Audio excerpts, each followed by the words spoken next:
मित्रांनो, ज्यावेळेस मी लहान होतो ना त्यावेळेस आमचे जे दप्तर राहायचे समजा आमच्या तिघा भावाचे, माझं समजा आणि 2 भावांचं पण, तर आमचे जे काही पण दप्तर राहायचे ना ते दप्तर म्हणजे आमच्या शाळेची जी काही बॅग राहायची ती बॅग म्हणजे आमची बाजारची थैली. आम्ही दाखव दप्तर. तर मित्रांनो 300 रुपयाला बॅग पडली मित्रांनो आणि वॉटरप्रूफ आहे. लय मस्त बॅग आहे.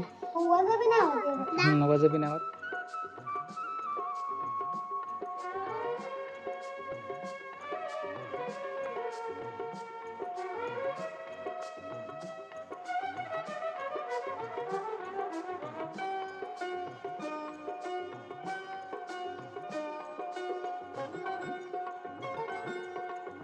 बस बाप वजन बी नाही होत ना. थोडं चालून दाखव. आता मस्त पैकी